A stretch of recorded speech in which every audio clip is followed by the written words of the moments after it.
আসসালামু আলাইকুম রহমতুল্লাহি ওবরাকাতু। আলহামদুলিল্লাহ, আসসালাতু আসসালামু আলা রাসূলিল্লাহ বাদ। সুপ্রিয় দর্শক শ্রোতা ভাই বোন, অনেকে একটি বিষয় আমাদের দৃষ্টি আকর্ষণ করেছেন, আর তা হলো আমরা যখন আজান শুনতে পাই তখন নিশ্চয়ই অনেকে লক্ষ্য করে থাকবো যে আমাদের আশেপাশে থাকা কুকুরগুলোকে অনেক সময় দেখা যায় তারা ছুটোছুটি করে এবং ঘেউ ঘেউ করে।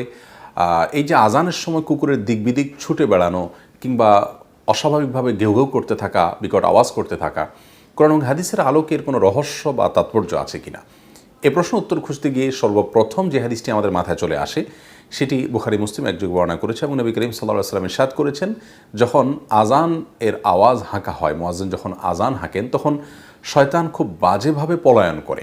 অর্থাৎ আজানের আওয়াজ শয়তানের জন্য বেশ কষ্টকর। এই কারণে কোনো ব্যক্তি, পরিবার বা স্থাপনায় দুষ্টজিন এবং শয়তানের প্রভাব দেখা দিলে যারা রাকি বা ঝাড়ফুঁক করেন তারা যে সমস্ত আমলগুলো করেন তার মধ্যে থেকে অন্যতম একটি গুরুত্বপূর্ণ আমল হলো আজান হাঁকা। কারণ আজানের আওয়াজ যেহেতু শয়তান সহ্য করতে পারে না, এজন্য আজানের মাধ্যমে শয়তান এবং দুষ্ট জিনকে তাড়াবার জন্য তারা চেষ্টা করে থাকেন। তো এই হাদিস থেকে বোঝা গেল যে শয়তান ছুটোছুটি করে আজানের সময়। আরেকটি হাদিস আবু দাউদ এবং অন্যান্য হাদিসে কিতাবে বর্ণিত হয়েছে যে নবী করিম সাল্লাল্লাহু আলাইহি ওয়াসাল্লাম বলেছেন, ইদা সামিআতুম নুবাহাল কালব, কুকুরের ঘেউ ঘেউ আওয়াজ যখন তোমরা শুনতে পাবে, অস্বাভাবিকভাবে কুকুর অনেক সময় ঘেউ ঘেউ করতে থাকে, কোনো কিছুই নেই কিন্তু তারপরও সে বেশ অস্থির হয়ে যাচ্ছে এবং প্রচুর পরিমাণে ঘেউ ঘেউ করছে, আমরা প্রায়শ লক্ষ্য করব। তো এই সময় নবী করিম সাল্লাল্লাহু আলাইহি ওয়াসাল্লাম বলেছেন যে আল্লাহর কাছে যেন আমরা আশ্রয় প্রার্থনা করি বিতাড়িত শয়তান থেকে। এ হাদিস থেকে বোঝা যায় যে শয়তানের আপনার মুভমেন্ট বা তার দিক বিদিক ছুটে বেড়ানো, এ বিষয়টা কুকুর বিশেষভাবে দেখতে পায়, যার কারণে কুকুরের এই বিকট আওয়াজ করার সময়টাতে আল্লাহ তাআলা শয়তান থেকে আমাদেরকে আশ্রয় প্রার্থনা করতে বলেছেন, যেহেতু শয়তানের আনাগোনা ওই জায়গায় সে দেখতে পায় পরিষ্কারভাবে। তো এখান থেকে বোঝা যায় আজানের সময় শয়তানের যে পলায়ন এবং ছটপট করে দিক বিদিক ছুটে বেড়ানো, এ বিষয়টি কুকুর দেখতে পায়। সে কারণে কুকুরের মধ্যে একটি বিশেষ পরিবর্তন আমরা দেখতে পাই, সেটি হাদিসেরই আলহামদুলিল্লাহ বাস্তব দৃশ্য হয়তো আমরা দেখতে পাই। বিষয়টিকে আরেকভাবেও ব্যাখ্যা করা যায়, আর তা হলো যে সহিহ মুসলিমের হাদিসে নবী করিম সাল্লাল্লাহু আলাইহি সাল্লাম কুকুরকে বরং হাদিসের ভাষ্যে নির্দিষ্ট করে কালো কুকুরকে শয়তান বলে আখ্যায়িত করেছেন। এ হাদিসের ব্যাখ্যায় মুহাদ্দিসিনে কেরামের মন্তব্য হলো, এর মানে এই নয় যে সকল কুকুরই শয়তান, বরং এর দ্বারা বোঝানো হয়েছে যে শয়তান সবচেয়ে বেশি যে প্রাণীর উপর ভর করে বা যে প্রাণীর আকৃতি ধারণ করে ঘুরে বেড়ায় সেটি হলো কুকুর, অর্থাৎ আরও নির্দিষ্ট করে বললে কালো কুকুর।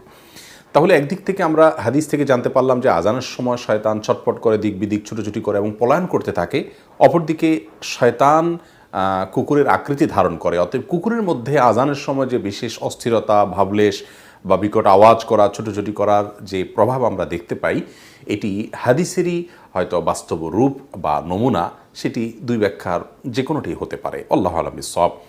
তবে প্রসঙ্গত এখানে একটি কথা বলে রাখা দরকার যে যেখানে কুকুরের সাথে শয়তানের এক যোগসূত্রের কথা হাদিসে উল্লেখ আছে, সেখানে শয়তান এর অনুসরণ যারা করে, প্রবৃত্তির অনুসরণ যারা করে, যারা আল্লাহর প্রতি বিশ্বাস লালন করে না, ধারণ করে না, সে মানুষগুলোর মধ্যে দেখবেন যে তারা কুকুরের সাথে খুব বেশি তাদের বেশ সখ্যতা তারা গড়ে তোলেন এবং বাসা বাড়িতে তারা কুকুরকে মানুষের মতোই অনেকটা অবস্থান দেন। আল্লাহ তো আরও অনেক সৃষ্টি আছে, অন্য যে কোনো সৃষ্টির চাইতে কুকুরকে বিশেষ প্রায়োরিটি দেওয়া হয়, বিশেষভাবে যত্ন করা হয় এবং সাহাবায়ে কেরামের মধ্যে বিড়ালের প্রতি যত্ন নেওয়া এবং তাকে লালন পালন করার একটা প্রবণতা ছিল, অভ্যাস ছিল এবং সেই কালচারটাকে নবী করিম সাল্লাল্লাহু আলাইহি ওয়াসাল্লাম অ্যাপ্রিসিয়েট করেছেন।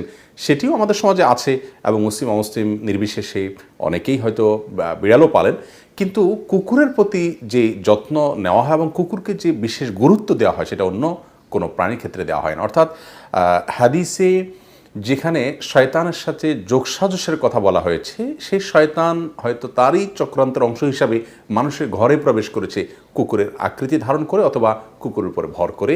এরকম নানাভাবে আমরা বিষয়টিকে ব্যাখ্যা করতে পারি, কারণ হাদিসে যেটিকে নিষেধ করা হয়েছে সেটা কেন এত বেশি আগ্রহের সাথে অমুসলিমদের মধ্যে করার প্রবণতা দেখা দিবে, যদিও দুঃখজনকভাবে মুসলমানদের মধ্যেও অনেকের মধ্যে এটি দেখা যায়। তবে এর মানে এই নয় যে কুকুর এর সাথে শত্রুতা বা বিদ্বেষ লালন করতে হবে, মোটেই তা নয়, বরং কুকুর অন্য 10টা প্রাণীর মতো আমাদের ইহসান এবং আমাদের অনুগ্রহ পাওয়ার উপযুক্ত। কারণ কোন কুকুর এরপরে শয়তান ভর করেছে বা আকৃতি ধারণ করেছে আমরা তো জানি না, এই জন্য আমরা গড়ে প্রত্যেকটা কুকুরকেই আমরা চেষ্টা করব একটা প্রাণী হিসেবে তার প্রতি আমাদের যতটুকু ইহসান করা উচিত ততটুকু যেন আমরা করি। এবং এই বিষয়ে একটি হাদিস আমরা অনেকে শুনে থাকবো যে অনেক আগের যুগের এক নারী, তিনি ব্যভিচারিণী ছিলেন এবং একটি কুকুরকে বেশ পিপাসার্থ দেখে, অনেক কষ্টে হাঁপাচ্ছেটি দেখে তিনি তার নিজের কাপড়ের আঁচল ভিজিয়ে সেখান থেকে পানি চিবে কুকুরকে পানি পান করিয়েছেন এবং এর কারণে আল্লাহ তাআলা তাকে মাফও করে দিয়েছেন। বিধায় কুকুরের প্রতি অনুগ্রহ করাতে কোনো দোষী কিছু নাই, কিন্তু মাখামাখি করাটা হাদিসের আলোকে এটি আমাদের নিজেদের জন্য ক্ষতিকর, আমাদের ঈমানের জন্য ক্ষতিকর, আমাদের আখিরাতের জন্য ক্ষতিকর। আর সেই সাথে আজানের সময় কুকুরের ছুটোছুটি করার বিষয়টিও হাদিসের আলোকে একটা রহস্য রয়েছে, সেটি কিছুটা আমরা হয়তো আঁচ করতে পেরেছি। আল্লাহ তাআলা আমাদেরকে বোঝার তৌফিক দান করুন।